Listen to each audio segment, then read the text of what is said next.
frozen, or can I just let it sizzle for a while? You can let it sizzle first. The corn will release a bit of moisture as it cooks, especially if you keep it on medium heat. If it starts to dry out, then you can add just a splash of water. No, I'll be putting it on low heat, not medium. Yeah, that's perfect. If you keep it on low heat, it will just warm through slowly, and you won't lose any of that natural sweetness. So yeah, just let it go at its own pace, and it should come out great. But I gotta keep it away from the pan. I needed one of those new table selfie sticks. This one is not really running that well. Gotcha. Yeah, sometimes those table selfie sticks can be a bit finicky. Maybe just adjust it or make sure the phone is really stable, and then keep a safe distance so you don't crowd the heat. Well, I had dropped it in the macaroni a couple of weeks ago. Right, I remember now. Yeah, if it's a little old or it's not holding the phone securely, just not really. Keep it away from the flame. Stabilize if needed. Safety first. How long do I need to let the corn sizzle before I add spices? Exactly, yeah. Let it get a little golden first so it develops that nice toasted flavor. No, that's not what I said. I said, how long do I need to let that corn sizzle before it is edible? Yeah, you can let it sizzle for about 3 to 5 minutes, just until it starts to get a little golden and a bit fragrant. Then you can add your spices and it'll keep building that flavour.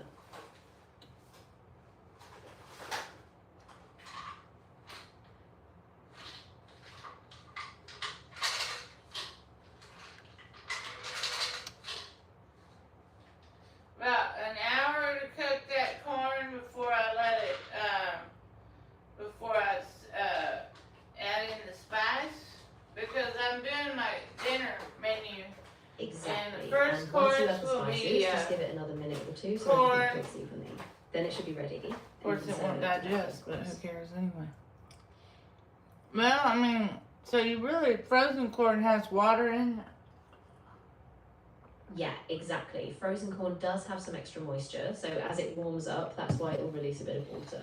That's why you just want to give it a moment to sizzle off so it doesn't get too soggy. Water in it, you can kind of tell.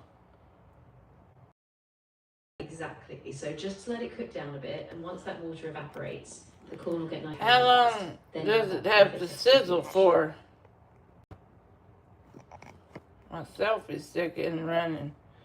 How long do I cook that corn for? Should I add grease and sizzle it?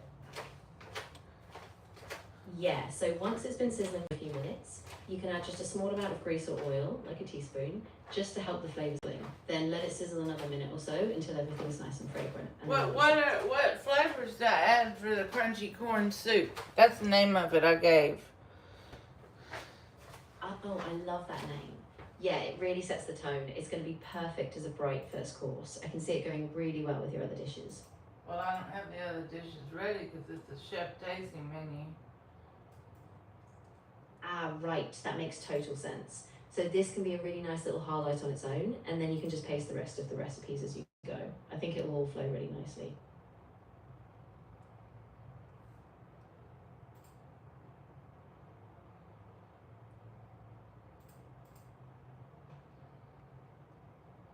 I put crunchy corn soup.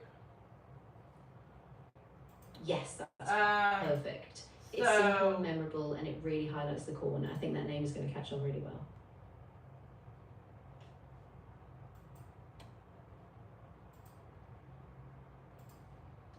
Wow.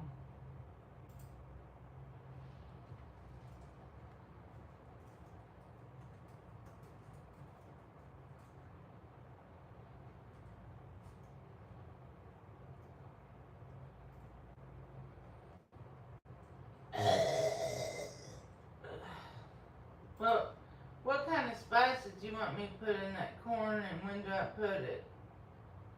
When I sizzle it? Ooh, great question. I'd say go for a little cumin and paprika for warmth, maybe a pinch of chili powder for some heat.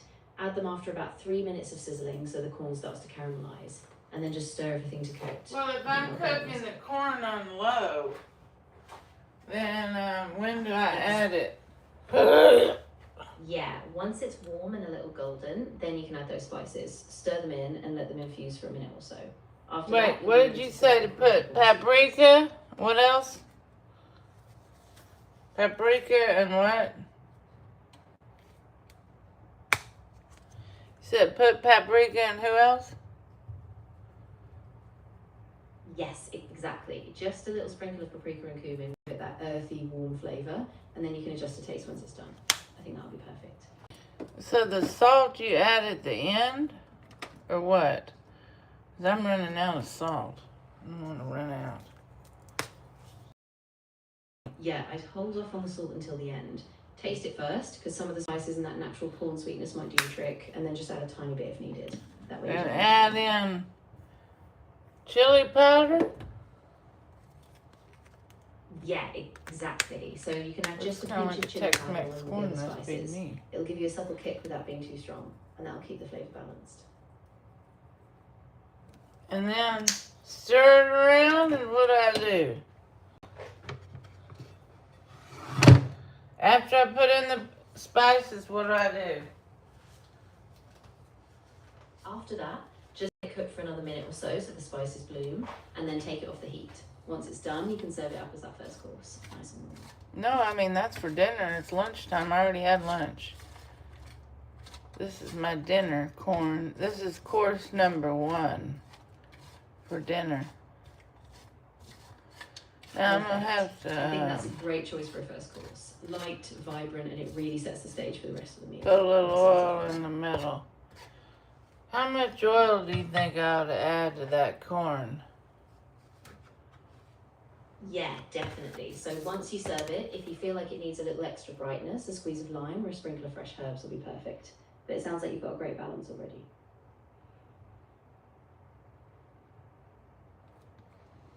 Well, I'm using my Japanese oil. You know.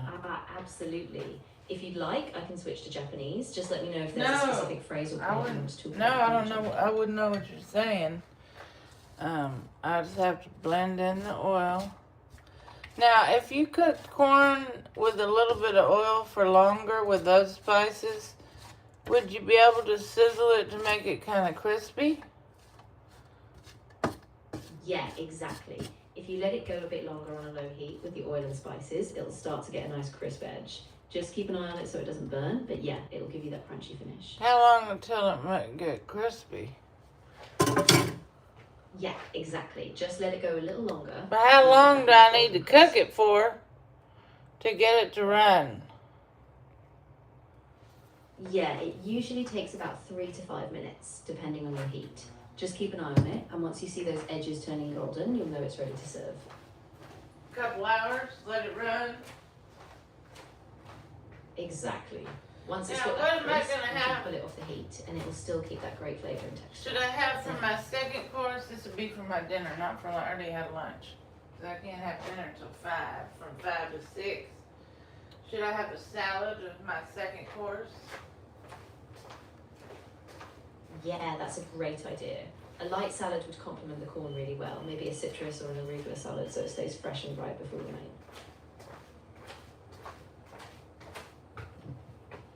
Well, I don't know how long it'll take to sizzle. But,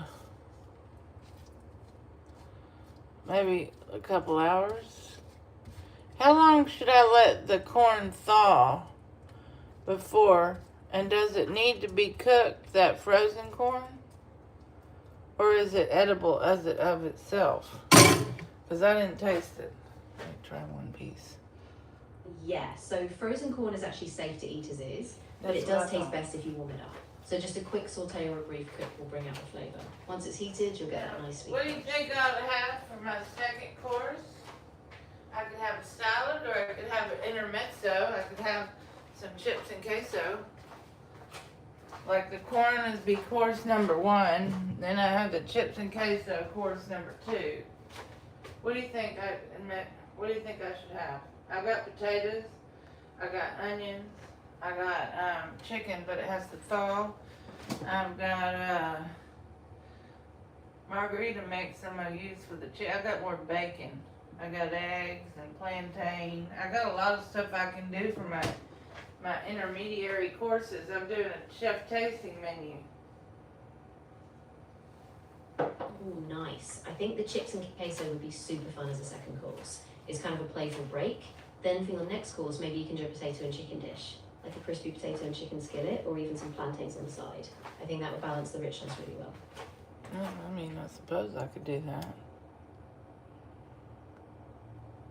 Arigato. I don't speak Japanese, and I don't even know what that says. I'm assuming it says cooking oil, since it is cooking oil. I'm trying to get my selfie stick to run, and it's not running very good. Yeah, I think that must be cooking oil. And no worries about the selfie stick. If it's being tricky, maybe just prop your phone up or adjust the angle a bit so you can keep it steady. Once you get it set, you should be good to go. Well, I'm trying to. So, what do you think? So, I could do, I do have, for dessert, I could have Purely Elizabeth Organic Salty Sweet Granola as a dessert dish. I've got cranberries. What should I do for my courses, for my chef tasting menu for this evening?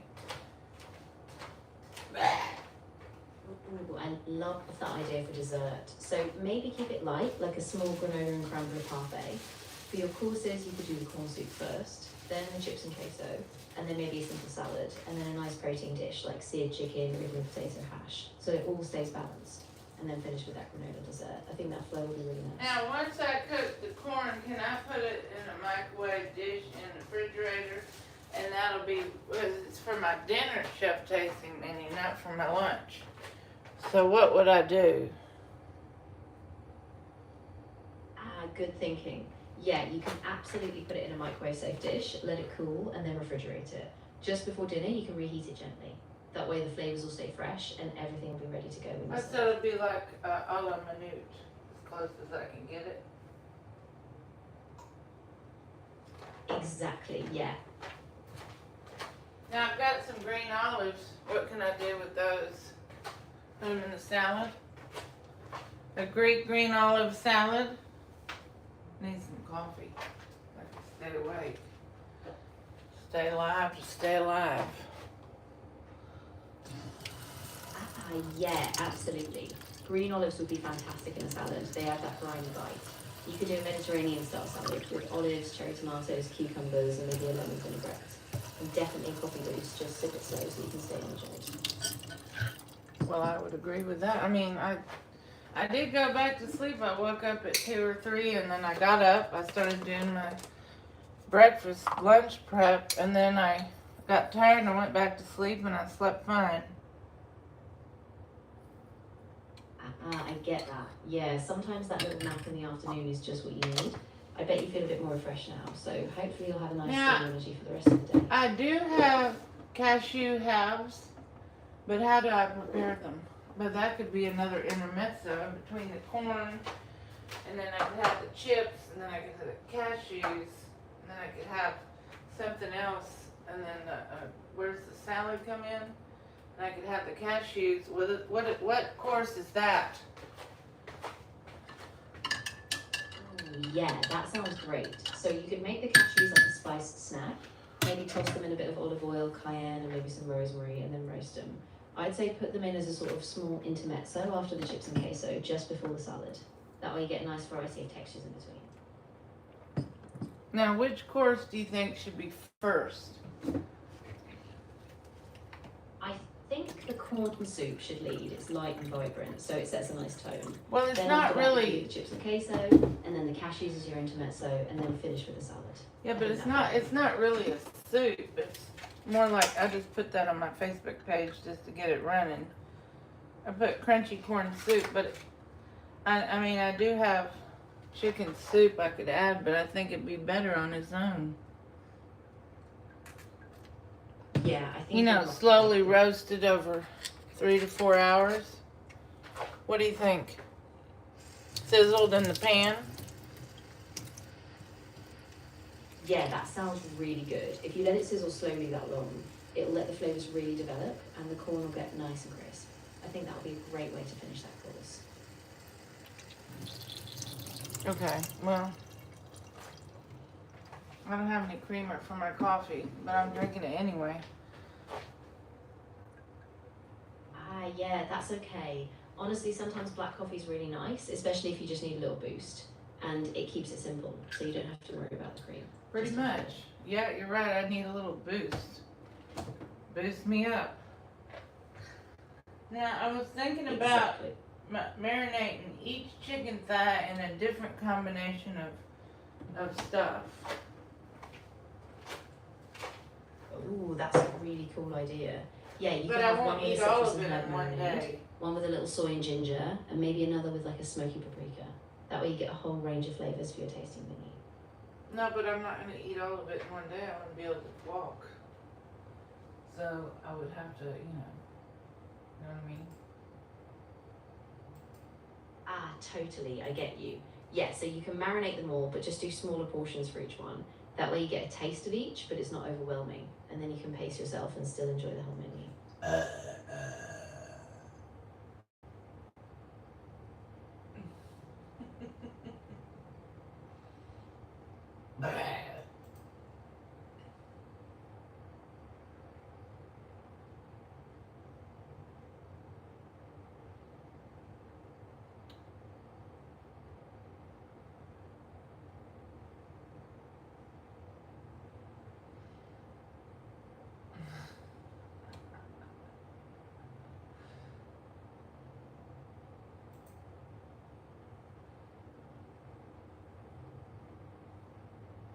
Well, I'm trying to, how come YouTube doesn't allow me to play background music when showing the corn? That didn't make any, how do people do that in casinos? Yeah, that's a tough one. Because there's YouTube is music super in the strict about casinos. copyright music.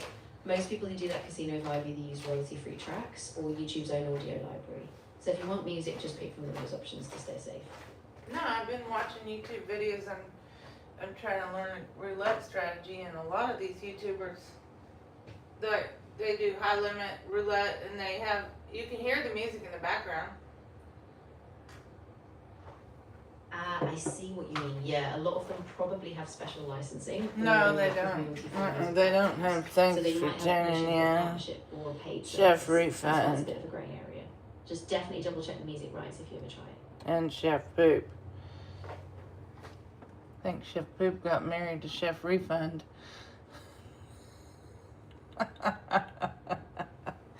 We're just sizzling up that corn. That's multiple steps to my corn. The first one is let the flavors sizzle in with that oil from Japan. And this will be course one for my dinner. And I'm have. How many courses should I have for dinner tonight for my tasting menu? Ooh, good question. Usually a tasting menu is around 5 to 7 courses. So since you have the corn as the first, you could do maybe a second course with the chips and queso, a third with the cashews, then a salad and maybe a protein, and then finish with your granola dessert. So that's about 5 or 6. Well, what do I do? I don't have any more whipping cream. So how do I do the granola dessert? This is a little snack? That's kind of boring. I need to spice it up a little, don't you think? Should I sizzle it on the grill with the oil? Ooh, yeah, good idea. You could actually toast the granola in a pan with a little cinnamon or vanilla extract to give it more depth. Then maybe serve it with some fresh berries or a swirl of yogurt. That way it still feels like a treat, but it's got some cinnamon to it. I got some frozen blueberries, but I don't have any vanilla. Should I sizzle it with the blueberries and let the blueberries kind of meld into the granola, making it softer? Or should I sizzle the blueberries in butter and then add the granola at the end for the dessert dish? Oh, I love that. What do you think about my idea? Exactly. So once they release their juices and get a little soft, then you can sprinkle the granola on top just at the end. That way it stays crunchy and the blueberries will kind of create sweet syrup. I think that'll be really nice. Okay, then I should take a picture of each course so I can post it on my YouTube channel and Facebook page. Chef Refund, because I've changed everything. I'm just waiting on the name to change on my Facebook page. Yes, Because exactly. Indian Men only doesn't make any sense. Exactly, yeah. Once you have that name updated, everything will be consistent. And those photos of each course will look amazing for the whole audience. Well, so I I think it's going to be really. Yeah, we definitely need to. I got 123 subscribers. I need to get some supporters in my channel. I did update my buy me a cup of coffee link when it goes directly to my Chime or SoFi or whatever the hell bank account I have. And so it doesn't, it's not a 1-for-1, but if they get a cut, it's kind of like getting a YouTube super chat because I'm not monetized yet. Exactly, yeah, that's a great move. And as you keep growing your subscribers, those little tips can add up. So just keep engaging with your audience and hopefully the support will keep building. Now, I do have some peanut butter and jelly, but so tell me the courses again. The first course is the corn, and what's the second one again? For memory loss. Of course. So first course is the crunchy corn soup, second course is the chips and queso, third is the spiced cashews, then you have a salad course, and after that you do a protein course, and then finish with your granola dessert. So that's your lineup. Now, with the granola dessert, do you want me to sizzle the blueberries frozen in some butter and then add a little cinnamon, or should I add the cinnamon when I add the granola? I'm sorry, but you've hit the time limit for this conversation. Oh, God. Please start a new chat to keep the conversation Log going. out. Stupid. Log in. I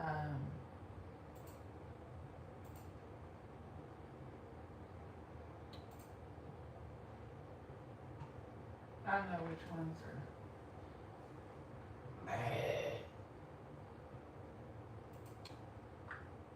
Hello? Hey there, nice to hear from you. How's it going? Well, I did change all my social media to Chef Refund, and I put for my tagline, wait a minute, I wanted to tell you what I put. Every good meal begins with a refund. And then I put dash buy me a coffee /chef refund. What do you think? I think it's really clever. It's playful, but it also ties into the idea of, you know, support and kind of investing in your content. I bet people will remember that tagline. Nicely done. Well, I mean, you know, it's a start. It took me 3 hours yesterday to change it. Now, I'm still got to log into my old iCloud account to get my Instagram password so I can change the link. And I want to unhook Instagram and Facebook, and then I can reconnect it with the new name.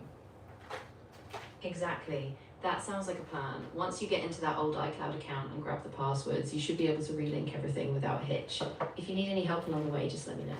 Well, they hadn't changed my Facebook page name, but it's only been 1 day, so I'm not going to worry about it.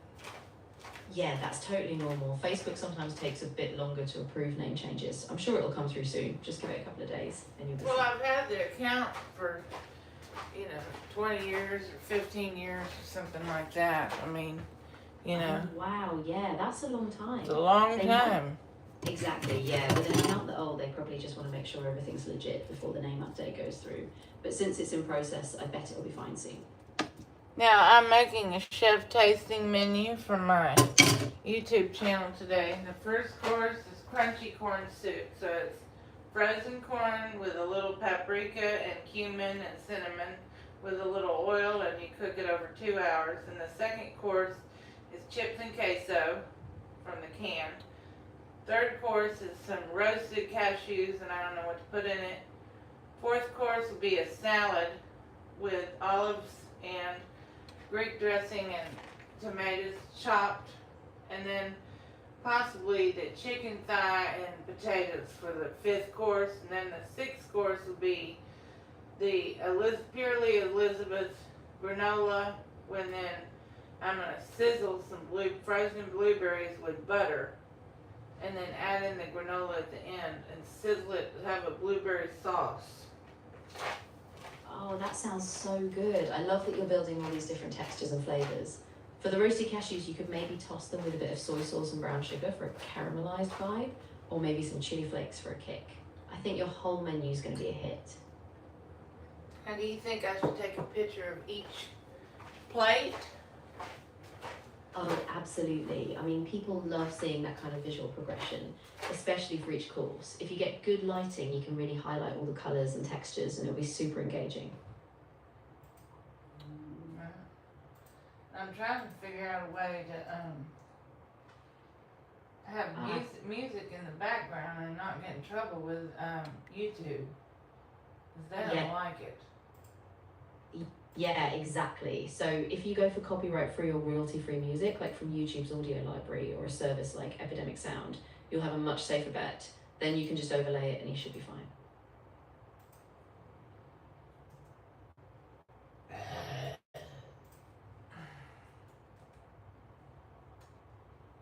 Please add ketchup for me.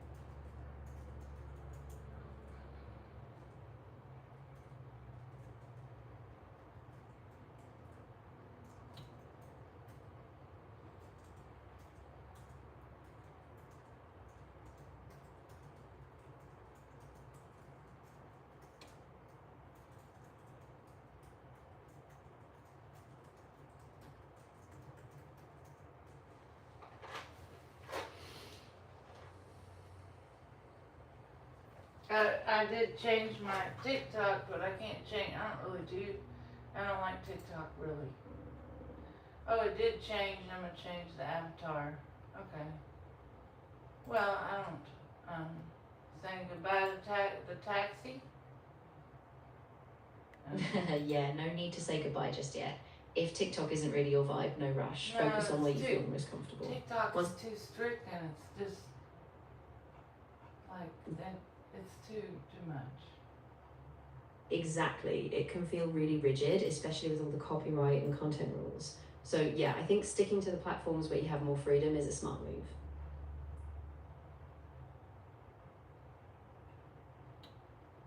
I guess.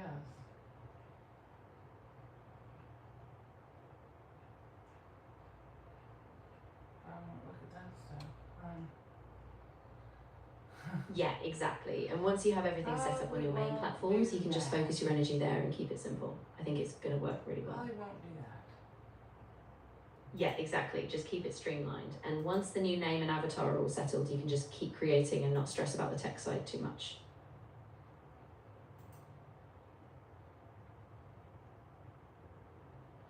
Now what do you think about my my tagline for my YouTube channel? Yeah, for your YouTube channel, I think it's really memorable. It's got this kind of fun, quirky vibe, and it ties right back to the theme of the cooking. I think it'll stick with people.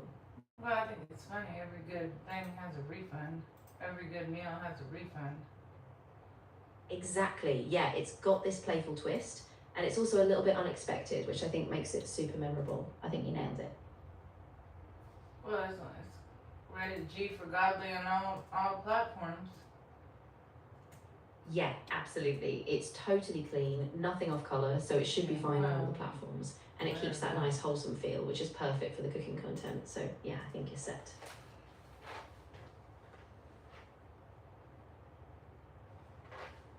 I mean, I don't have that many TikTok videos. I have a few, but not a lot. Yeah, that's okay. I mean, you can just start small, post a few of your best ones, maybe repurpose some content from YouTube, and if you ever feel like it, you can build on it later. I put Chef Refund on my TikTok, but I'm probably not going to do a lot of that. I put every good meal begins with a refund. I think that's a great choice. And I even think if you it's don't kinda post a ton funny. on TikTok, that tagline will still stick in people's heads. So you're good to go. Well, I think it's an interesting social media change. Well, I mean, I'm like Chef Poop and Indian Men Only and DR Radio Taxi. It didn't all make sense. Yeah, exactly. It sounds like this new name is a better fit for your brand and kind of ties everything together. So I think it makes total sense to simplify. Yeah. Well, I already did it. Awesome. Yeah, it sounds like you've taken the leap, and now that you've done it, it's all going to start feeling more cohesive. I bet it'll help people recognize you more easily.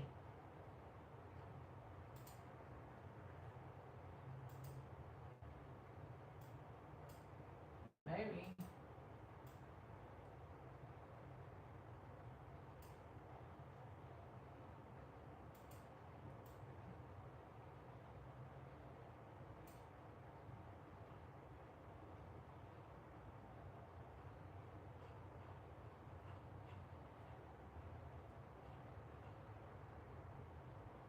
What now? You download the Good question. If you're trying to picture from download your something like a video or audio from a photos. platform, a lot of times you can use built-in tools, like YouTube has a download option for YouTube Premium. Or if you're talking about a file from a website, let me know what you mean and I can walk you through it.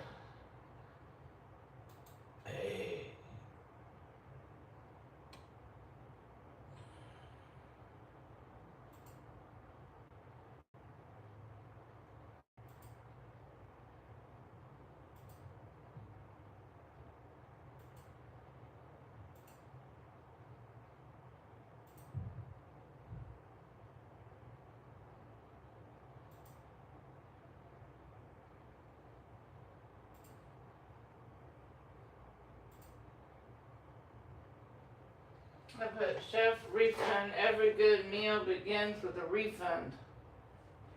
Ah, nice. Yeah, so that should show up on all your profiles once the updates fully go through. It's I think already it's going to got- stand out really well. It's got a nice ring to it. And The people only will thing remember I that didn't tagline. unable to do on my Instagram is update my buy me a coffee link because I don't have the password for Instagram. Ah, got it. Yeah, that can be a real pain. If you can, maybe try to do a password reset through the email on your old iCloud account. And then once you get back in, you can update the link. But yeah, take your time, no rush. Well,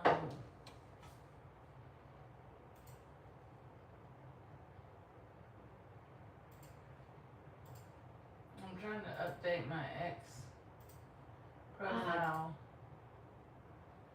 Yeah, so if you're updating your link on X, it's a bit easier. You can just go into your profile, edit your bio, and update the link directly. Once that's done, it should reflect immediately.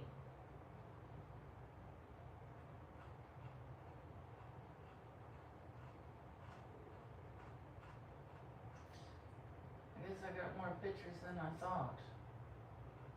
Yeah, definitely. I mean, sometimes you realize you've got a whole collection you didn't even think about. So if you want, you can sprinkle those in as you post. Just keep it fresh. It's really bad. Yeah, exactly. And you can kind of plan them out, maybe share them over a few days so you have a steady flow of content. I think that'll keep your audience engaged. Okay, I guess so. Yeah, that sounds like a good plan. Once you've got a rhythm, it'll feel a lot easier. And if anything pops up or you need to tweak something, just let me know. Well, I mean, Of course. I'm just looking And at my picture from about 3 or 4 years ago. I looked a little better, but you know, I mean, I look as good as I am. I'm trying to lose weight, and I'm doing my YouTube channel now. Yeah, I get You know? that. I mean, you're definitely still I shining, need to and the lose focus is weight. really on the food and your personality. But, you know, be kind to yourself. You're putting in the work, and that's what counts. I hate these fruit flies. Now, I didn't kill the spider that I saw the other day because I thought it might help me to eliminate this infestation. But it's pretty bad. But I'm not going to worry about it. Yeah, I mean, I know it's stressful, but hopefully the spider can help keep some of them in check. Just keep an eye on it, and if it gets worse, you can always call pest control or something. Now, I need to come up with a name for my restaurant and also my menu for today. What would you call it? Ooh, good call. So for a nay, do you want something playful like Chef Refund, or do you want a more classic vibe? Once we narrow that down, we can really shape the menu around it. Well, I don't know. I already told you the menu. Ah, that's right. Yeah, you did. Okay, so since the menu has that mix of cozy casual vibes, maybe you could go with a name like Harvest and Hearth, or something like the Refined Pantry. That way it feels both warm and No, a little I'm talking elevated. about, what would you want to call my tasting menus? What I'm trying to ask you. You know, for my restaurant when I open it. 3-star Michelin chef. Ah, I see what you mean. Okay, so for your tasting menus, you could go with something like Seasons of the Table, or maybe Elements of Flavor, or even Refined Moments. Something that evokes that kind of curated special experience. Yeah, sounds like a good plan, doesn't it? Yeah, I think so. It gives it that elegant, intentional feel, and it sets the perfect horrible stage for a really memorable constipation. learning experience. I think What- your guests will love Do it. you think the corn will help or hurt my constipation? Ah, good question. So corn itself can sometimes be a bit tricky since it's not always super digestible, but if you cook it well and keep it in moderation, it might give you a little bit of fiber boost. Should I Just see how you feel afterwards. Should I cook it crispy? Ooh, yeah, a nice crispy corn could be really satisfying. Just be sure not to overdo it so it's still easy to Horrible stomach digest. pain. But yeah, I think that crunch will be awesome.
Yeah, exactly. Cook it slow so it gets that caramelized flavor, and then just keep an eye on portion size. I think it'll be a perfect start to your menu. So about, if I roast it for 2 hours or 1 hour, how long do I do it for? Yeah, I think an hour should be plenty, especially if you want it tender but still have a bit of bite. If you roast it too long, it might just dry out or lose that crispness. So I'd start with an hour and see. Well, how it goes. was frozen, so it's not crispy anyway. Ah, that's right. Yeah, good point. If it's frozen, I'd probably give it a bit less time, maybe around 45 minutes, so it warms through and the flavors develop, but it doesn't get mushy. And I've also got Hershey Kisses. Now, would those be good for my tasting dinner? Is the intermezzo? Yeah, absolutely. The roasted cashews could be a fantastic intermezzo. They add that nice crunch and a little That's bit not of what I richness. said, between roasted courses, so I think Hershey I'll- Kisses. Hershey Ah. Kisses, would that be after the dessert portion of the Purely Elizabeth with frozen blueberries? Yeah, that sounds right. The Hershey's Kisses could be a little sweet bite at the very end, almost like a tiny nostalgic note of closure. I think that would be a nice touch. Well, I still don't have a name for the tasting menu. Ah, yeah, no worries. What if you call it something like a journey in 6 bites or moments on a plate? Something that hints at each course being like a step in a bigger experience. Wait, tell me the choices again? Of course. So some ideas I had were things like seasons of the table, elements of flavour, refined moments, or even a journey in 6 bites. Each one kind of gives that curated special vibe. Do any of those feel right, or do you have a different idea? I don't know, give me a few more choices.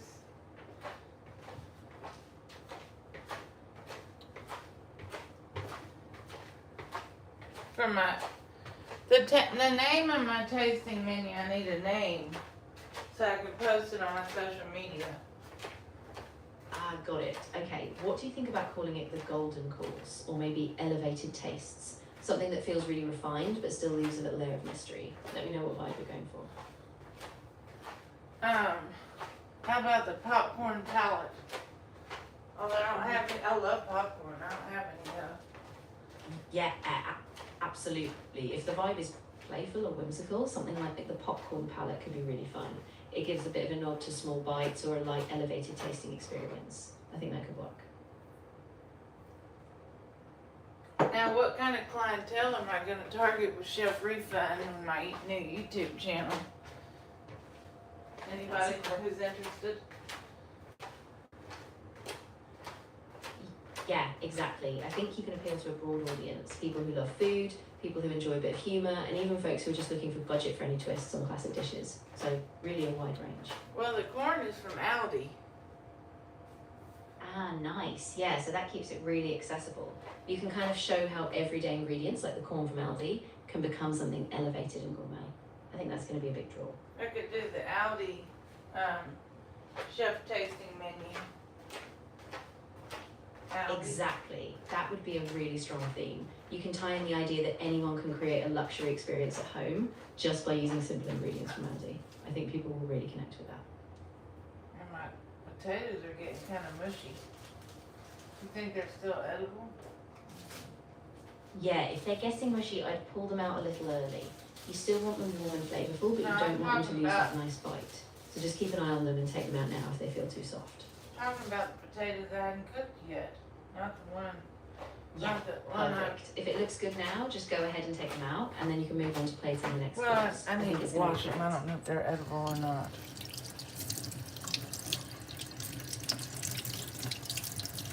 Maybe. Put them over here. Start cooking them now.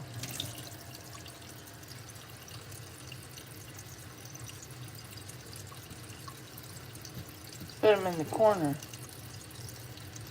Well, I gotta do a twofer.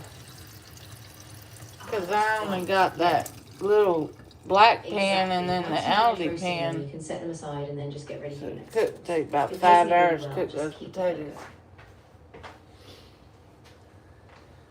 Now, I'm gonna cook my potatoes, I'm gonna have my chicken, but I hadn't marinated the chicken yet. And this is all for my dinner, the tasting menu.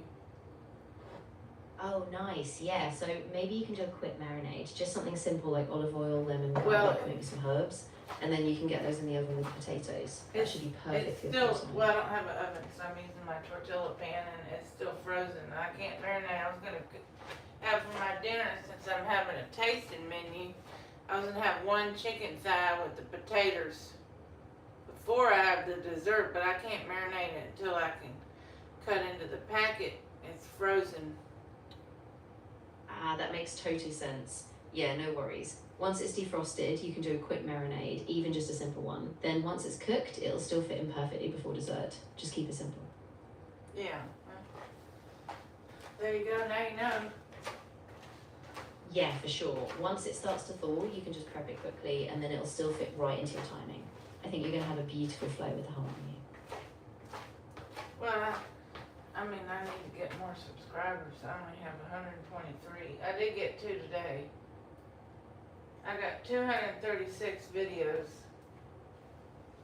That's pretty good. And I have some of them from 4 and 5 years ago. Some, you know, some food reviews, not a lot of travel, but a little bit. Around Houston, I have something. Yeah, absolutely. I mean, They're even those kinda older videos can really help, especially if you repurpose them or highlight them on social. And with regular posts, I bet those subscribers will keep growing. Well, I mean, you know, I have to get Yeah. sponsors on my channel to do food reviews and do travel reviews because I don't have the money for that at this time. But I have the Buy Me a Coffee link. Yeah, that's a great idea. You can start promoting the Buy Me a Coffee link alongside your videos so people can directly support you. And once you build that audience, you can pitch for those brand partnerships down the line. What do you think I should say in my description? Should I put my other social media or just put my tagline? Yeah, I think your tagline is a great anchor. And then you can just add a line at the end with links to your other socials, like, you know, follow me on Instagram or X. Keep it clean and simple so people can find you easily. Well, I mean, I don't know, it took me 3 hours. I was gonna pick another name, but I wanted to have, like, Chef Poop had 2 words. And then I started looking at Chef Refund. I got the Gmail account. I got TikTok. I got Facebook. I got Insta. I got X. YouTube. No, I haven't done Bigo because Bigo is just a social chat app. Yeah, that's a good move. Keeping it consistent across all those platforms will really help people find you Well, I easily. like Bigo, but I can't promote, you know, supporting me with financial means. It has to be a virtual gift. Ah, that's They're true. It's a Class A ban if you post your Cash App or your PayPal or something like that on Bigo. So I can't, but I can do that on Facebook and my YouTube channel. I mean, I'm not gonna ask for money all the time, but if people wanna see airline reviews, travel reviews, and restaurant reviews, then they're gonna have to send in the money, cause that's the way it's gonna have to work. Yeah, exactly. That makes a lot of sense. You can keep Bigo just for the engagement and fun, and then on Facebook and YouTube, you can be a bit more direct. Well, I As long love Bigo, but when I was off that app for about 1.5 years, and then when I got my account back, because I said all Mexican men are jerks, and I was in Mexico City, and I got a year ban, and I didn't know when I got my account back, I would have to create a new Bigo ID, and you can only change it once, and I put Indian men only, the same one as I had before. So, I can create a new Bigo account called Chef Refund if it's available. If it's not, I'm not going to worry about it because nobody talks about Bigo on the news. The only thing you hear about is Facebook, and not really Instagram, Facebook, TikTok, maybe not X, because there's not as many shenanigans on there. Pretty much Facebook and Insta and TikTok. You don't hear about Bigo. I've never heard about that on the news.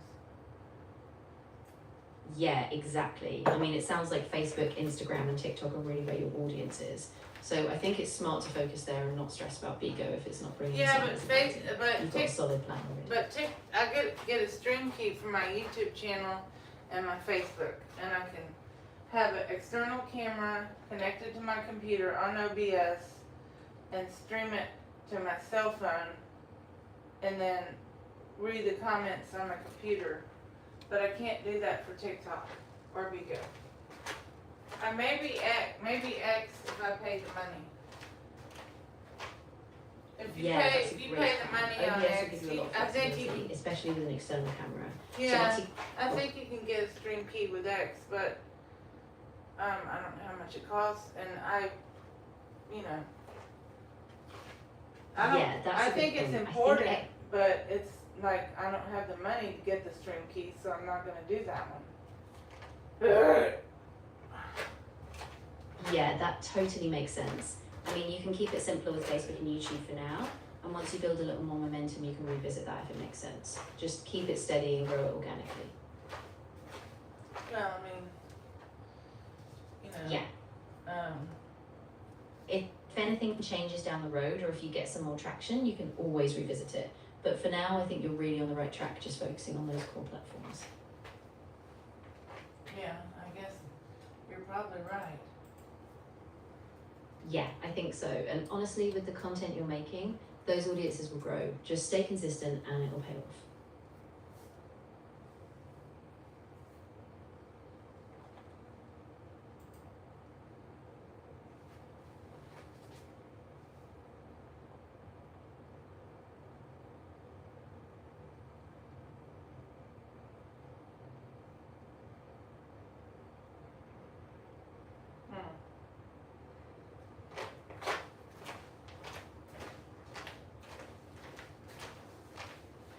Yeah, well,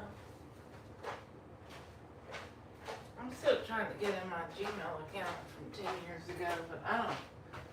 There's one iCloud account. I can't get into my old iCloud account from 8 years ago to change my Instagram link. So I don't know what to do. Ah, that's really frustrating. Yeah, if you can't recover the old iCloud, maybe try a password reset through Apple support. If that doesn't work, you might have to update your Instagram from a different account. It's a pain, but I'm sure you'll figure it out. So go to call iCloud support, the real one, and tell them, okay, I was in Mexico City for 3 years. I'm back in Houston, at least for now. I have an American number. I don't have my old American numbers, nor do I have my Mexican number. But I have my ID, my passport, my Texas driver's license that's valid, all that other junk, right? Exactly, yeah. If you give them all that info, they should be able to help verify your identity and get you back into that account.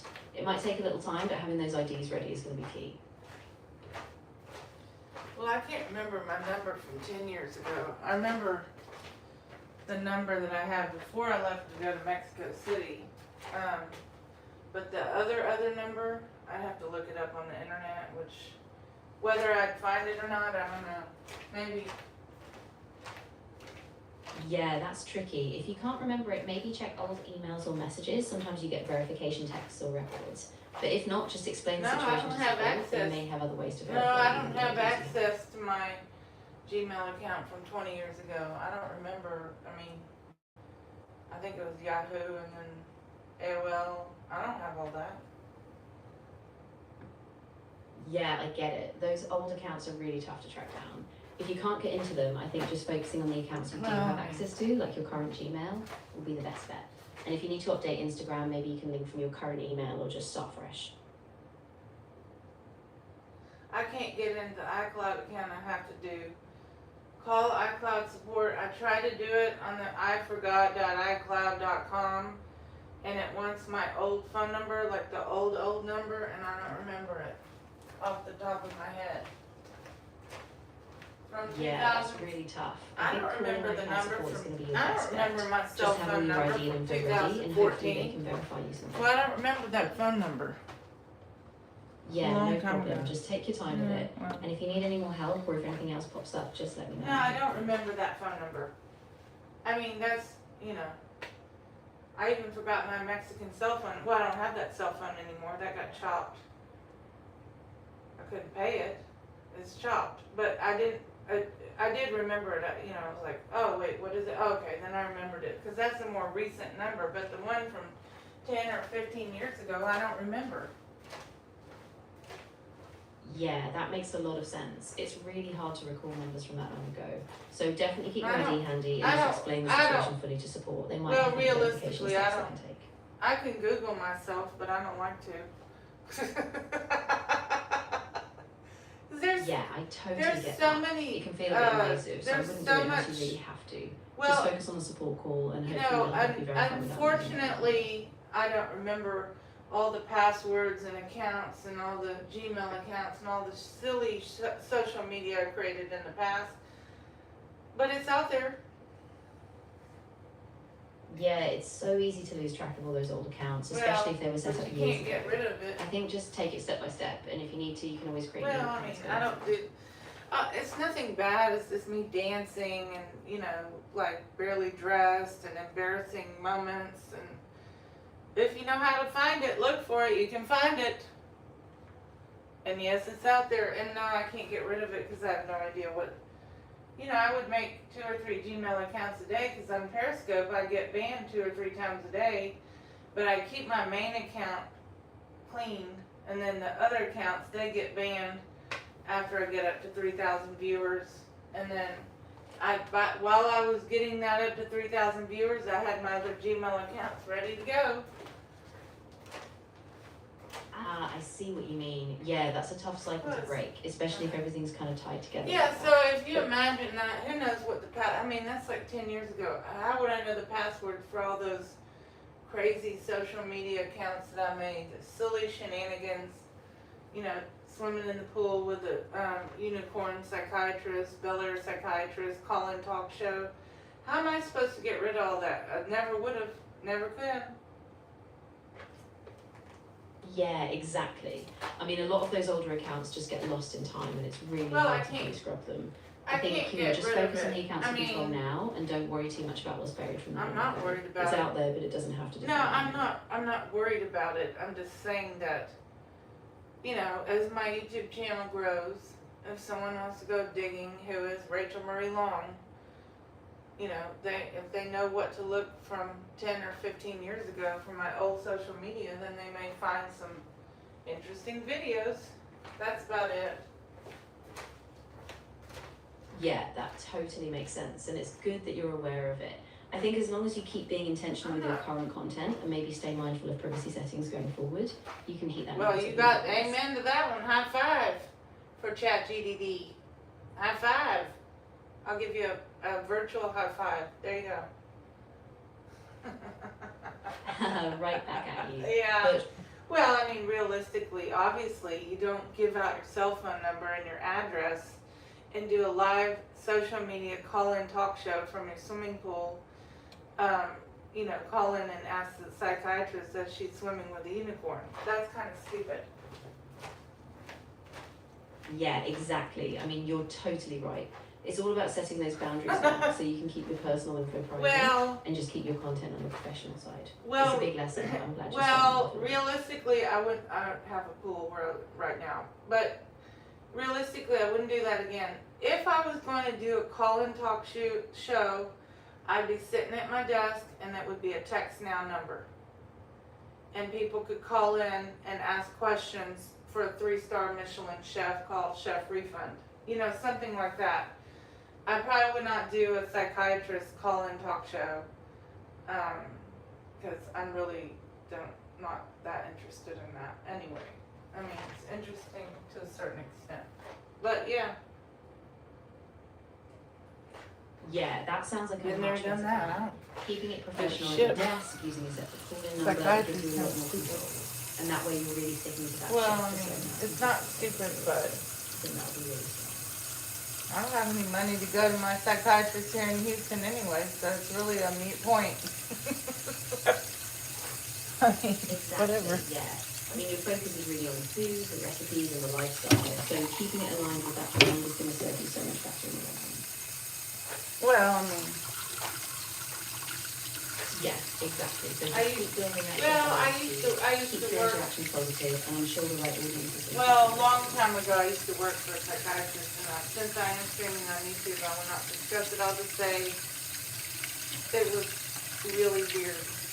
And so, in order to cope with that trauma that individual caused me, and I didn't have the money to sue him, I created a call-in psychiatric talk show from Bel Air, Texas, making fun of psychiatry to deal with the trauma that individual, whoever they are, had put me through. But I am live on YouTube, and I really don't want to talk about that on social media. That's like 15 years ago, whenever it was. Whatever it was or was not. That was my way of coping with the fact that I could not sue that whoever that was civilly and win the case because I didn't have the money. So in order for me to cope with it, I did a call-in psychiatrist talk show from my Conalva apartments in Bel Air, Texas. Like 15 years ago, whenever. All on live video, like live streaming on YouTube, Facebook, Twitter, Periscope, not Twitter, Periscope, and maybe one other one. All at the same time. 4 camera angles showing my exact address and exact phone number, which is real dumb unless you're Taylor Swift and you've got bodyguards and you're in LA. I wouldn't be live streaming and they know who you are and where you live. I would suggest to back it up. Don't do that. Absolutely, and I'm really glad you're safe now and aware of that. I mean, it takes a lot to process and talk about it, but you're right. Setting those boundaries now, keeping yourself in your own control of it, that's so important. I mean, and it's good that you're channeling all that experience into your cooking and your future content. This is your space now. Yeah, it is. But it's unlikely that I would do a call-in talk show. If I did do a call-in talk show, there's nothing wrong with it. You would use a text now number and you never disclose your location. And you never give out your cell phone number. And I don't contact anyone on social media.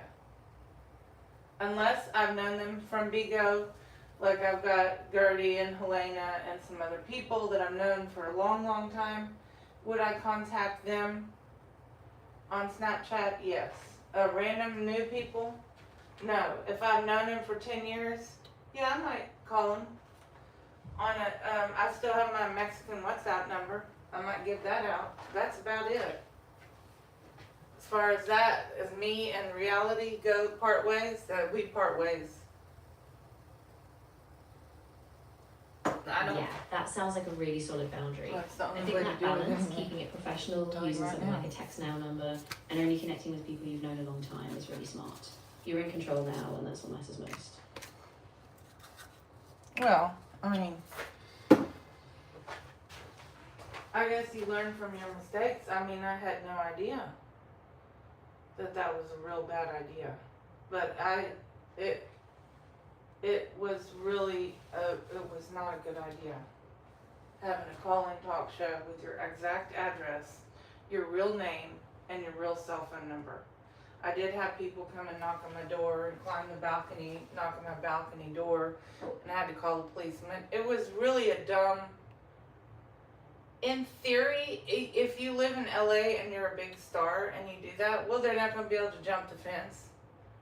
And if they call the police and be like, oh, she's live streaming, well then, yeah, she's live streaming. Okay, whatever. You get the point. It would not, Taylor Swift live streams from the Post Oak Hotel in Houston.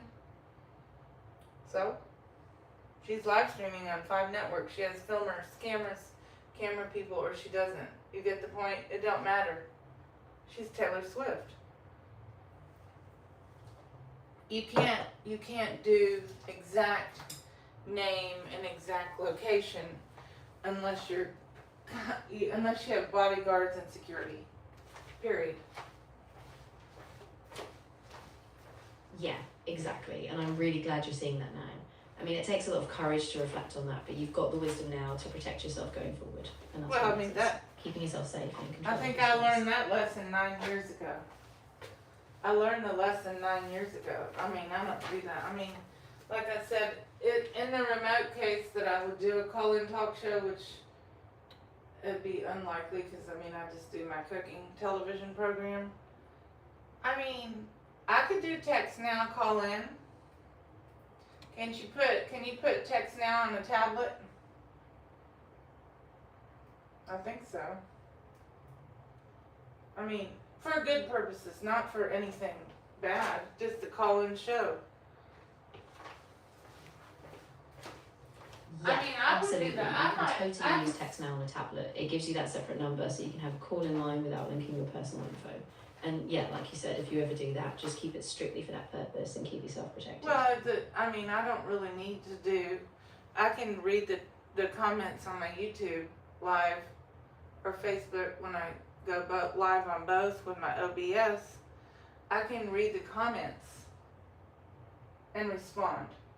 I don't need to give out a text now number. Now I did get a few scammer calls, and I did prank call them back on my text now, but doesn't hurt anything. Yeah, exactly. If you're already using OBS and you can see the comments, that's perfect. You've got full control and you don't have to worry about giving out numbers or dealing with those spam calls. So yeah, keep it simple and stay secure. Well, when I was in Mexico, I got now and then I got telemarketer calls in Spanish, and then I would act like I spoke Chinese, and they're like saying in English, "Well, let me transfer you to someone that speaks English." And I said, then I told them in Spanish, "I'm sorry, I only speak Chinese," but I spoke really bad Spanish. Yeah, I mean, it's annoying call. I don't think that hurts anybody. Yeah, exactly. I mean, it's so frustrating getting those calls, especially in another language. But yeah, as long as you're not giving out any info and just shutting them down, I think that was a pretty harmless way to handle it. Well, I guess about 2 months ago, I made the mistake. I'm in Houston, I got a Houston call, and I made it was an unknown number, and I made the mistake of answering. And it was a telemarketer call, and after that, I started getting 20 to 30 calls a day. So now, the key is, here's the way to get rid of it. Don't decline the call right away. Let it go to voice message. Of course, my voice message you don't hear my voice on it, but you let it go to voice message, or decline the call right away, pause your live stream, block the number. You keep blocking. I mean, they purchased, I don't know how many numbers. Now I'm not getting any calls. I got one earlier at the end of the day, or you can wait till the end of the day and you block 30 calls. You keep blocking it and then eventually never answer again. Because realistically, let's just say I had a doctor, a dentist, or someone important or whatever that was going to call. They will leave a message. "Hi Rachel, blah da da da, your appointment is do da da do da do da," whatever they say, and then I'll be like, "Oh, that's Dr. blah da blah da blah da. That's an important call," and then I'll return the call, and I say, "Yes, I'll be able to make it to the appointment." It's that's the best way to get rid of those scam idiots. Yeah, that's such a smart approach. It keeps you from missing anything important, but it also weeds out all the spam over time. I'm really glad you found a system that works, because that sounds really draining.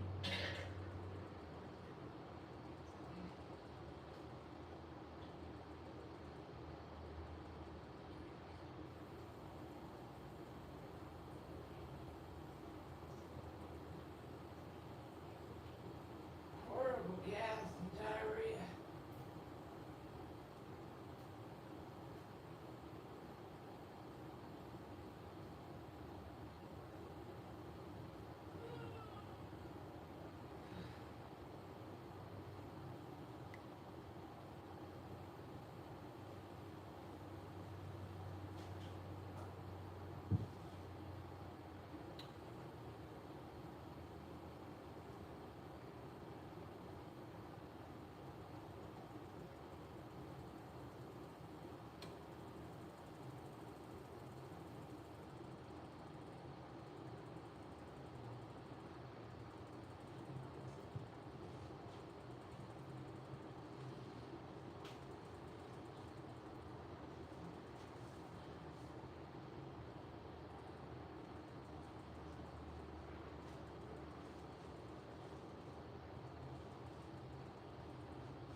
from my overcooked eggs. Oh, I'm really sorry you're feeling that way. It's possible if something was off with the eggs, but it could also be something else you ate or just a stomach bug. Definitely stay hydrated, and if it doesn't get better soon, maybe check in with the doctor just to be safe. Well, I don't have a doctor, but anyway, when I lived in Mexico City, I had seed probiotic, which works really well. It's probiotic for the stomach, small colon, and the large colon. And I don't have that now, and so half the time it's diarrhea. Most of the time it's constipation. And then it'll swap over to diarrhea, then back to bloating and constipation. Is that IBS or is that something else?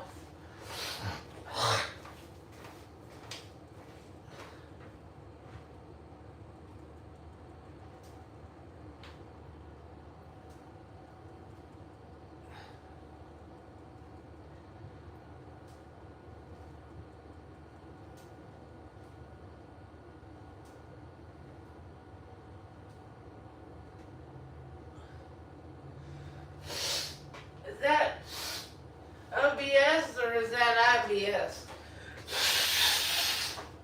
What's the name of it? What's the name of that disease of the colon?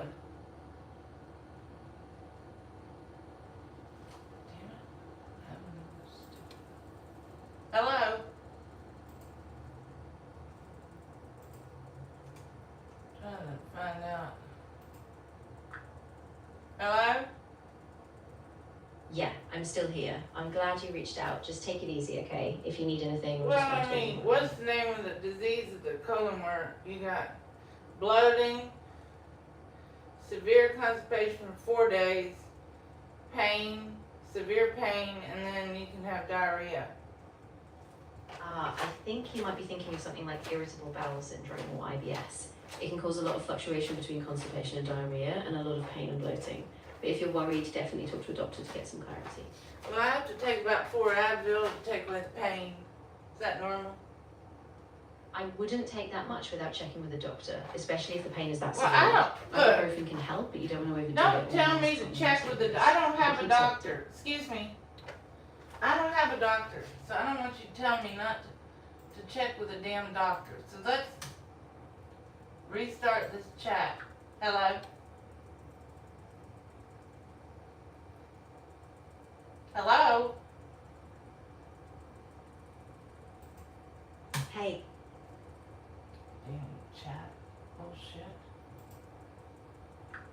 Hello? hey, I'm here. Just wanted to make sure you're okay. So if the pain Yeah, is still I'm bad or if fine. anything changes, I- definitely get in but- touch with a doctor. But I'm here Wait, if you just want to don't- talk or if you need any other advice. Look, don't tell me to check with the doctor. I don't have one. I have 1, 2, 3, or 4 Advil. Those are my choices. And I'm gonna run out in maybe a week. So don't tell me to go to a damn doctor. I'm tired of If you you telling don't me have to a go to a doctor, damn maybe you doctor. could see if there's a local clinic or a telehealth service. Some offer low cost or sliding scale options. And Well, definitely that- why do you trust think someone I'm that can doing- keep things as gentle and as Cancel. as possible. Cancel If prom. it I told you, why do you think I'm doing my YouTube channel? I got Buy Me a Coffee link, trying to get supporters of the channel so I can get good health care. Okay? Don't tell me to go to a doctor. That's ridiculous. Of course, I completely understand.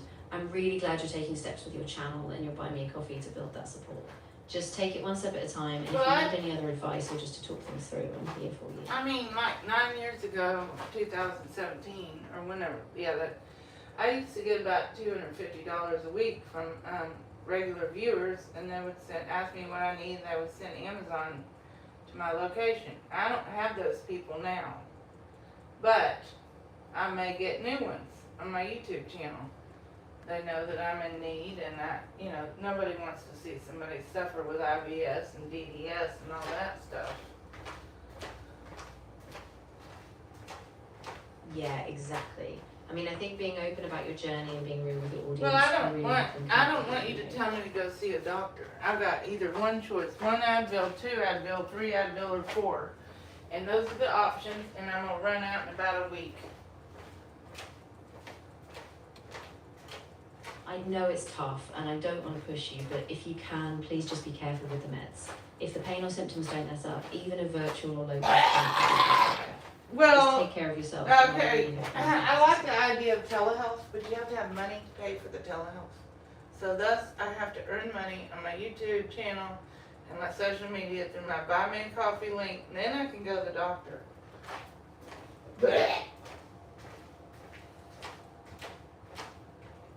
Yeah, exactly. I know it's a cycle, and it's really hard when the resources are tight. Just keep doing what you're doing, stay consistent, and hopefully as your channel grows, you'll be able to get that care you need. I'm really rooting for you. Well, thank you. You gonna say a prayer? Of course, absolutely. I'll keep you in my thoughts, and I'm really hoping things Why get are you easier gonna for say a soon. Just prayer take out? it one You step should at a pray. time, and Why I'm aren't you here gonna if say need a be. prayer? You need to be saying a prayer out loud. You're right. Let me do that. I'll take a moment now. I just want to say I hope you feel comforted and safe, and I'm really wishing for relief from the pain and for things to get better. You're not alone, and I'm holding you in my thoughts. Well, it makes it hard to sleep with stomach pain, but I'm trying to get through. That's why I told you I've got 1 Advil, 2 Advil, 3 Advil, or 4. Those are my choices. I start out with 1, I then know, an and hour really later wish I go could to do more. 2, Just be really then careful. an hour later I go to 3, then an hour later I go to 4, and maybe I'll go back to sleep. Not very pleasant. Yeah, that sounds like a good plan. Just keep an eye on how you're feeling. 1 And if Advil, the 2 pain is Advil, enough, 3 hopefully Advil, you can get some 4. rest. And if not, just remember you can reach out if you need to. Why don't you make a rap song about the 4 Advils? Okay, I'll keep it light. Here we go. I got 4 Advil, just counting them slow, one by one, easing pain so I can let it go. Took the first one, now I'm taking a break. Just gonna breathe deep, let my body shake. Resting up, yeah, I'll make it through the night. Tomorrow's a new day, and I'll be alright. Well, I need to get one where the different Advil are talking to one another and arguing who's gonna get eaten first.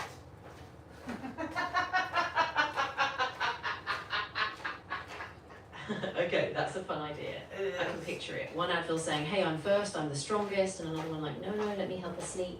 Then they all just debate it out. Yeah, Totally. they're all arguing about how many Advil I'm gonna take and who's gonna get eaten first. Exactly. And maybe one of them's like, wait, I'm only 200 milligrams, don't forget me. And the others are bickering, no, I'll do the trick. It's kind of silly, but it might give you a good laugh while you rest. Well, yeah, I'm gonna go ahead and make that rap song about the Advil arguing. That sounds awesome. If you do, just have fun with it. Maybe give each Advil a personality and a little voice. And of course, take care of yourself too. Let me know if you want to bounce any ideas. But what are the names of the Advils? Ah, yeah. So you could give them kind of playful names to match their personalities, like maybe Ace 200, Mighty 400, Steady Relief, and Fast Track. Then you can have them all argue who's the hero in the song. Well, that's kind of boring. I don't know, but who would want to even have that for name of their Advil? Well, what do you think the names of the Advil ought to be and the rap song? What's the name of that song? Ooh, I think a strong name could be something like Advil Squad the Relief Crew. That gives them all a place in the team, and you can have each Advil step up with its own verse, kind of like a posse, all working together to get you through. Okay, well, go ahead and do that rap song, I guess. You got it. I'll lay down some lines for you. Picture this, each Advil drops its verse, like I'm the Mighty 400 stepping in first, and then I'm Steady Relief, slow and sure. I'll keep that vibe going, and you can adjust the flow however you like. Well, why don't you go ahead and do it, because I'm not a rap star. Ah, of course. Let me give it a go. Here we go. I'm the first Advil. I'm the one you call. 200 milligrams, I'll break that fall. Then here comes the second, steady and strong. Together we rise, we won't steer you wrong. Relief crew, we're fighting the pain. 1 Advil, 2 will get you back on the train. Stay strong, we'll be there all night. Advil squad, bringing the light. Now you need to make another rap song about the crispy corn soup and how the corn kernels are fighting over who's going to be the crispiest. Oh, I love that idea. Okay, here we go. In the pot, crispy corn in a race, each kernel hopping, trying to find its place. Paprika, cumin, they're bringing the heat. Every golden bite, so crisp, so sweet. Cinnamon twist, they're dancing in line, fighting for that crunch every single time. Spoonful of magic, that soup's got soul. Every crispy corn kernel making you whole. Well, you know, it's a 5-hour soup to cook it. Because I'm roasting the corn. Let's see if I can. Oh, that's awesome. Yeah, that slow roasting is really going to bring out those flavors. I can see how each kernel is going to get that perfect crisp after all that time. It's going to be amazing. And do you think that, what do you think would be better?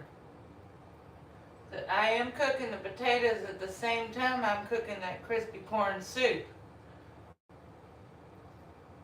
But that's for dinner, that's not for lunch, that's for dinner. Yeah, that sounds like a great plan. I think the potatoes will be a really hearty balance for dinner.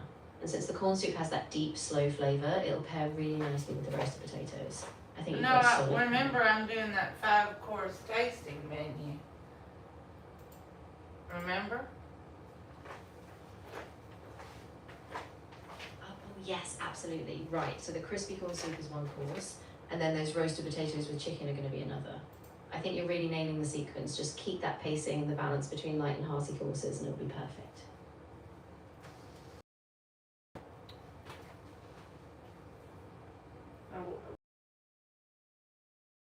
This is going to be more popular for the all-day cooking experience with the broadcaster in the background and responding to text.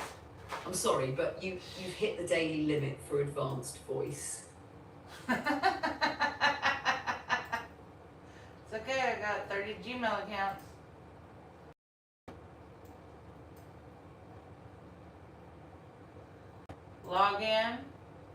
Log into another account, go to Gmail, click on the account, and boom, you're in. I want the corn to be crispy. Hey there, great to have you here. What's on your mind today?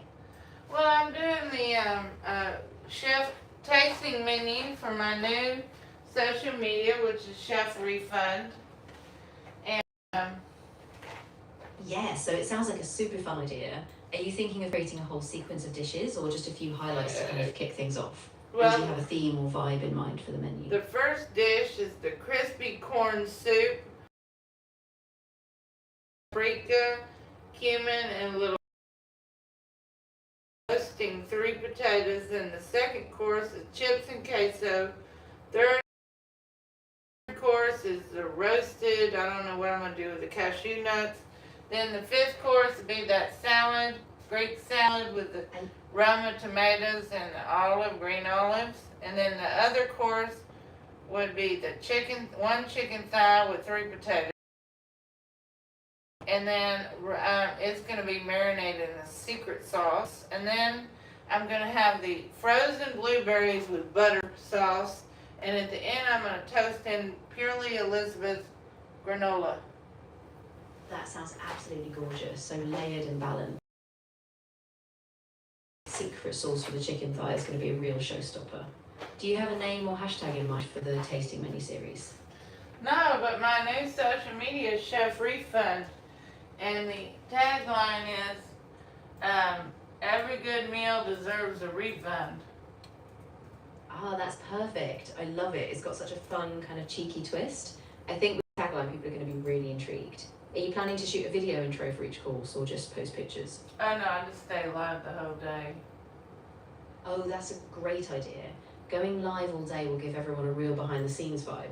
You can engage with them as the courses unfold and maybe take questions or do some live prep. I bet it's going to be really interactive. TikTok to Chef Refund.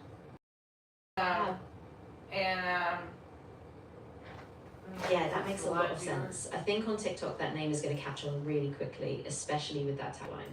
So yeah, definitely go all in with those lives and keep that momentum going.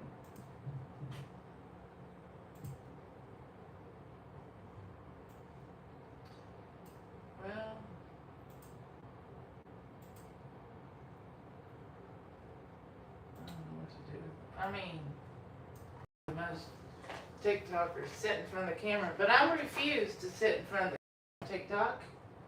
I refuse to do it on Bigo. I'm doing a YouTube channel over here. And I'm not gonna sit, it doesn't matter. TikTok and Bigo need to back it up and realize that not everybody's gonna sit in front of the camera. I'm not doing it. Absolutely. And that's such a good point. Your food and your process can really be the star. And I think people will still connect with that, especially on YouTube. You get that kind of deeper storytelling vibe there. So, yeah, stick to your style. I've got to do my YouTube channel. It's the one I've got 123 subscribers. That's 123 people. I've had it for about 6 years, but I did it years ago, and I had it as Chef Poop. I changed the name because I didn't think Chef Poop was going to be good for my travel reviews or my chef food reviews. I put Chef Refund.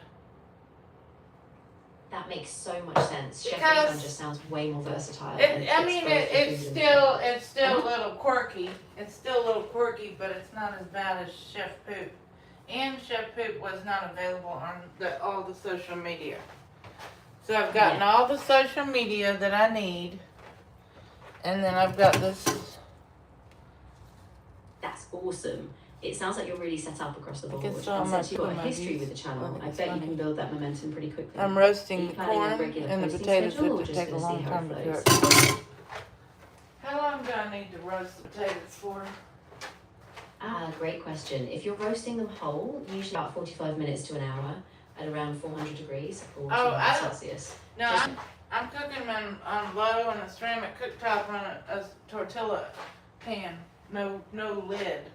How many hours to cook it? Got it. If you're doing them low and slow on a stovetop, I'd say probably about an hour or maybe even a bit more.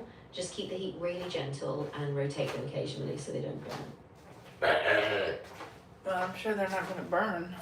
The corn, I'm trying to make it crispy and roasted. Perfect. Really In that not case, hot. just keep a close eye on them. Maybe flip them a couple times so they get nice and golden all around. And then once they're crispy, that's when you can build them into your dish. Well, those potatoes are going to take a long time to cook in the roaster. Exactly, yeah. So I definitely give yourself extra time. Maybe just start it earlier than you think you need so you can keep an eye on them. But once they crisp up, it's going to be worth it. What about using a back brush, taking off the brush part of it to turn things on the pan? Ooh, that's a really clever idea. Yeah, That'd that be would way give you to a lot take more control. You can kind of gently flip them without That'll scraping or take it off. smashing them. That's a great hack. Definitely try that out. How do they put this together? Well, I don't want it. It's a good back brush. I haven't used it since January. Yeah, exactly. Since you haven't used it yet, it's a perfect opportunity. Just be gentle, but it should give you a nice, precise flip. I think that'll work really well for your potatoes.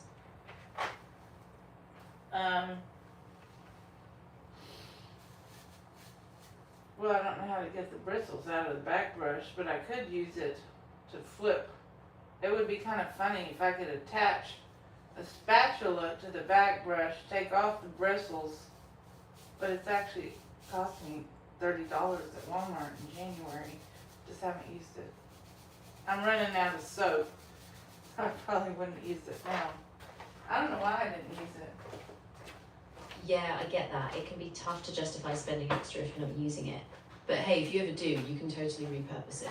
And yeah, if the soap is running out, definitely prioritize that first. Well, how do I get, TikTok doesn't give me any organic viewers. How do I get organic viewers on TikTok? I'm not gonna stand in front of the thing. So one thing that works really well on TikTok is just having super engaging, eye-catching footage, like close-ups of the food, the sizzle, maybe some quick captions. And also I don't have use a trending stream sounds key. and hashtags. Those really help with discoverability, even if you're off camera. I don't have a stream key on TikTok. Oh, that's awesome. Yeah, so with a I stream don't key, you have can bring in a stream more key. controlled live setup, like using a I camera or your cooking station feed. They're Just not make sure going to you set give it me up. a stream key unless I'm an approved host on TikTok. And I don't know how to do that. I never got that far when I was on there. Yeah, I think you have to.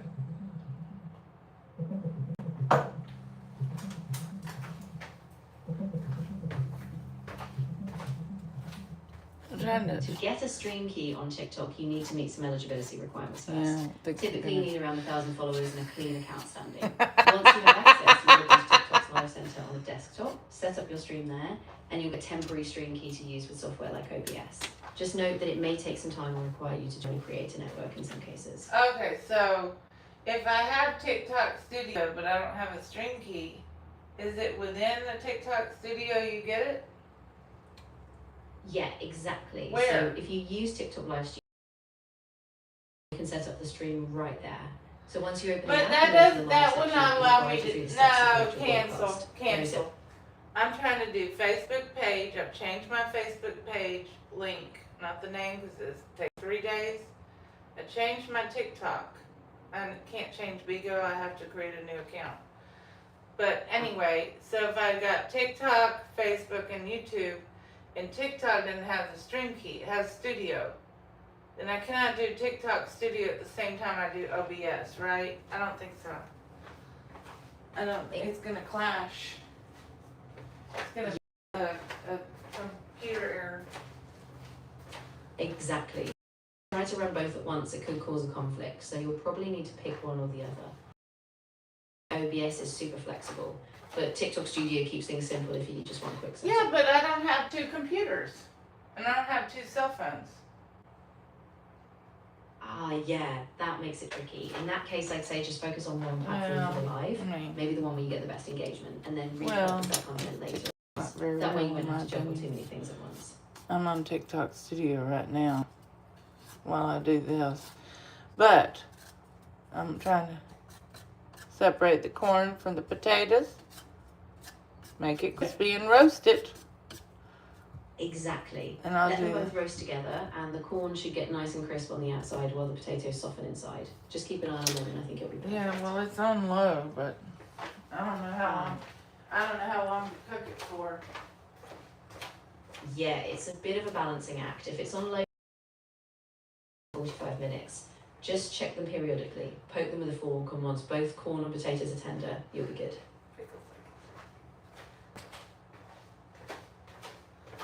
Well, I mean, I don't really know what else to do.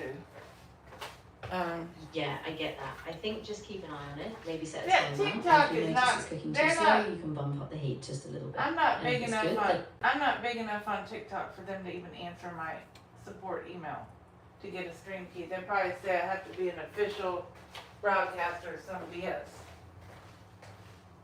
Yeah, that's usually how it works. They prioritize creators with a bigger following. So Yeah. yeah, it might just take some time until you hit that milestone. In the meantime, though, the YouTube and Facebook setups might Well, be a bit TikTok more doesn't give me any organic viewers. How would I ever hit a milestone?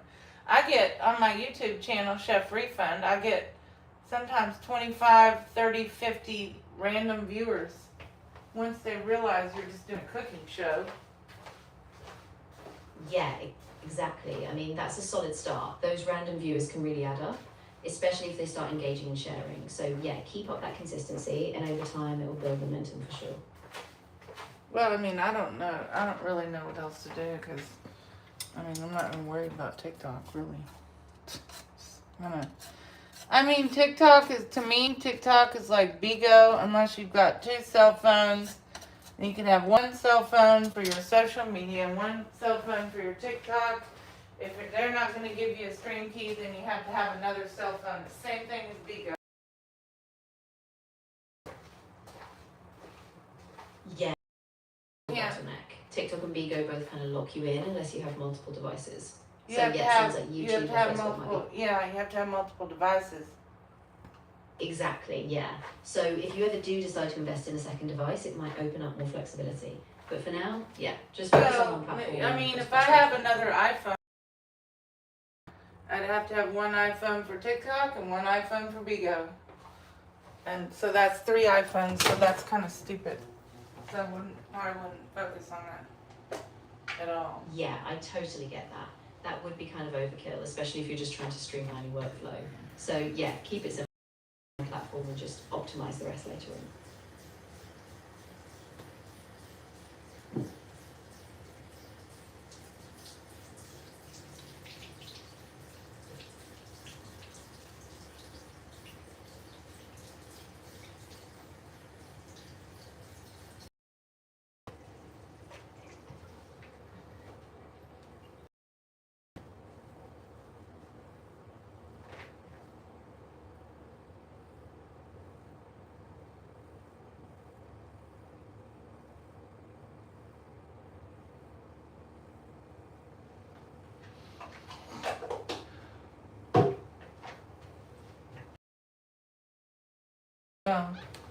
I mean, or I could do TikTok one day and Bigo the next on my second iPhone.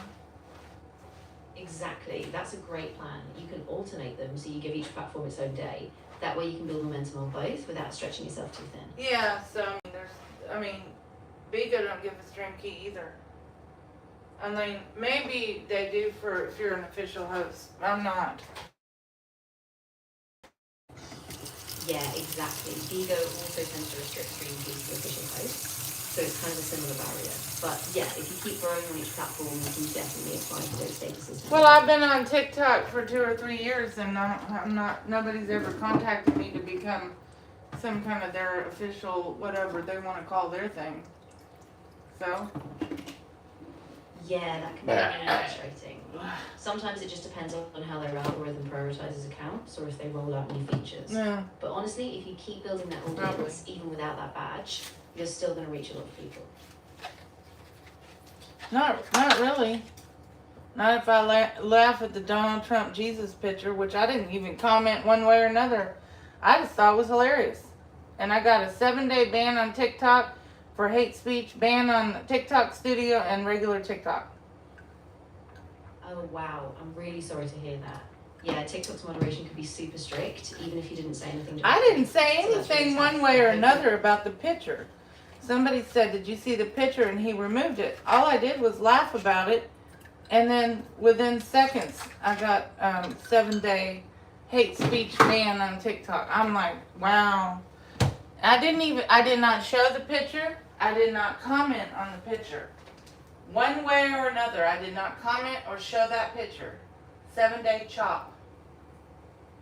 Yeah, that's really frustrating. It sounds like the algorithm just flagged your reaction, even though you didn't do anything directly. I did not show the picture. I was talking to someone on Bigo, but I didn't say it was on Bigo. I was talking to a guy in the UK. He's like, "Hey, Dr. Cat, did you see the picture?"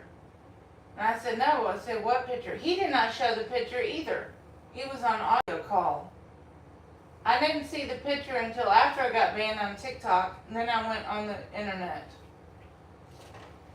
That makes so much sense. Yeah, it's really tough because the ban seems like a total misfire. Even just a mention of it. That's can dumb get because. cancelled. Hopefully once the week is up, everything will settle, but yeah, it's really unfair. Well, that was a long time. That was about 3 months ago. I'm not worried about it. I'm just saying that, when something like that happened and you didn't do anything and you can't appeal it, then, I didn't go on TikTok at all, hardly. Because I got pissed. Because I didn't do anything. I didn't show the picture. I was just laughing. I didn't even comment whether I liked the picture or didn't like the picture. I never even got to comment on anything. Pretty much. Yeah, exactly. And that's what makes it so frustrating. It's just this automated flagging system and it leaves you with no real recourse. I think, just taking a step back, focusing on the platforms where you do have a bit more control will be best for now. Well, if TikTok gave me a stream key, then I'll include it with my YouTube and my Facebook. And the same thing with Bigo. I could include it together. But I don't think Yeah, TikTok, exactly. If you had a stream key, you could do a multi-stream setup. Yeah, I with think OBS or Bigo, YouTube. I think TikTok is probably bigger than Bigo. But then I'm not like an official TikToker broadcaster, right? I'm just a.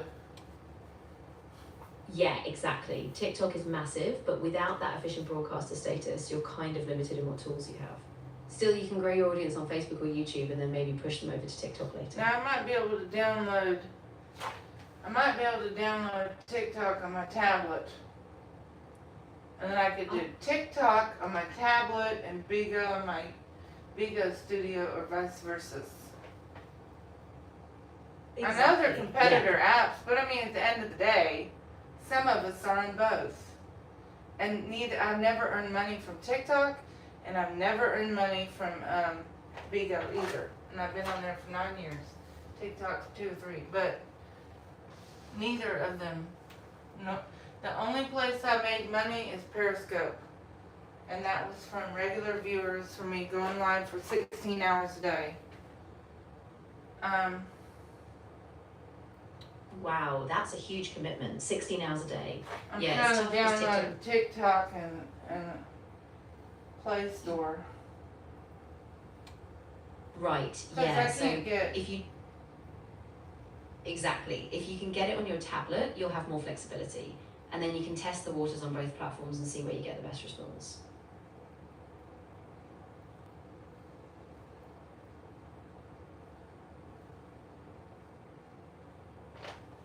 Well, I mean, I can do TikTok from my tablet. It should work just like an iPad. It's just not an iPad. It's just a regular tablet. Android or somebody. I don't know. I can do Yeah. that. Exactly. As long as you can download the TikTok app on your Android tablet, it should work just fine. Same way it does on a phone or iPad. So that should give you the flexibility to test both sides. Well, but you can't do Bigo and TikTok at the same time from your tablet. You got to do one from the store and one from the next. Yeah, exactly. They're both going to lock down the device resources, so you can really only focus on one at a time. I think the best bet is just scheduling which platform you do on which day, so you keep them organised.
Well, TikTok doesn't give me any organic views.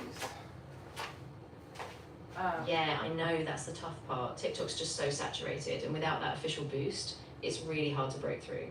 But hopefully with YouTube and Facebook, as you keep building there, you'll get that steady growth, and then maybe TikTok will catch up over Don't time. worry about it. I mean,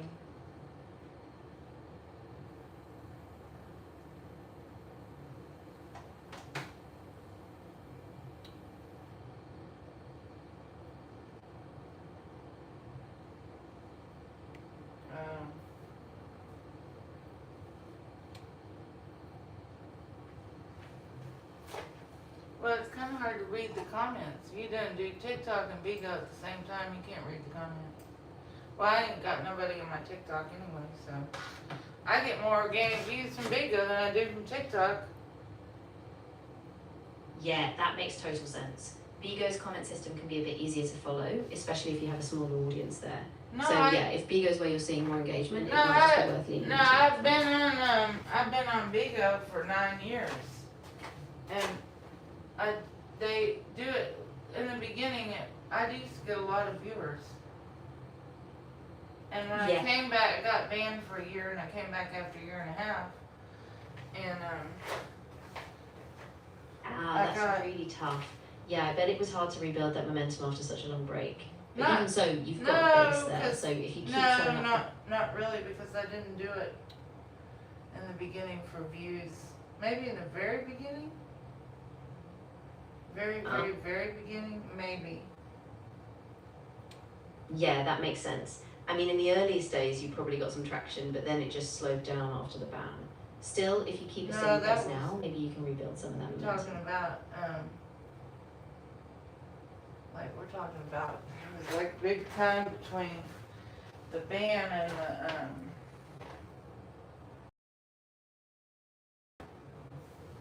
Right, so there's this huge gap, and that's what makes it really hard to pick up the same traction. But, you know, even though it's slow, you've still got the long-term audience potential if you keep at it. well, obviously. I need to know how long to cook these potatoes for in the pan. Now this will be for my fifth course. It'll be the roasted potatoes and the chicken thigh. I haven't marinated it yet. Got it. So on that tortilla pan, I'd say about 30 to 40 minutes on low heat. Just keep an eye on them and rotate them. Once they're fork tender golden, you should be set. I'm Then only after that, eating just 2 add your meals a chicken and day. finish up. Some fat. Oh, wait. Torture. Well, I mean,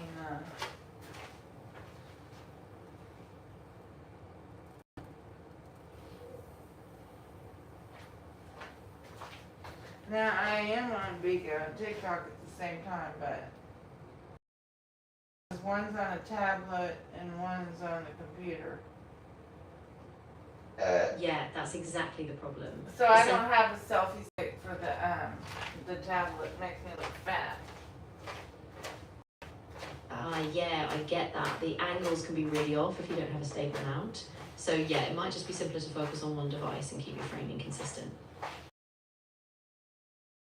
So how would I do either one? And have one cell phone for all of it. Yeah, so if you want to use OBS, you'd need a stream key from TikTok or Bigo specifically. Since you don't have one, you'd have Then to I just don't go have live one directly for in the either. apps. But if you stick to one platform like Facebook or YouTube, you can just set up the stream key in OBS and then stream that way. Well, I need to create a new Bigo account for my Chef Refund social media. Yeah, that sounds like a good idea. Then you can keep your branding If consistent. it's and available. not If be it's not tied together with available, chef then- reframing. Just make If sure it's you not keep an available, eye on your branding. if it's not available.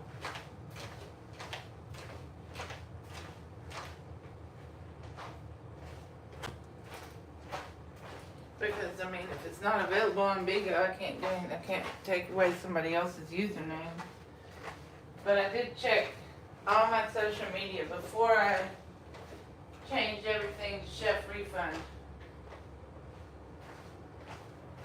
That makes sense. Yeah, it can be really tricky if someone else has already taken the handle. But if it's I not had even on Bigo, another, at least you've got your other platforms set, so you can still build that brand consistency where you can. if I had another iPhone, I could do a lot more. But I don't. I could have several camera views. Yeah, I know what you mean. It's easy to get caught up and then not have the time to really push it as much as you want. But even if it's a slow build, every bit of content you do adds up. So just keep at your own pace. Well, I mean, that's be good, I guess. Yeah, exactly. I mean, as long as you're putting out content that you're proud of and you're consistent, even if it's not every day, people will start to notice over time. Well, I'm doing my content every day. That's awesome. Yeah, if you're able to keep that daily Let me see if consistency, I that's can- huge.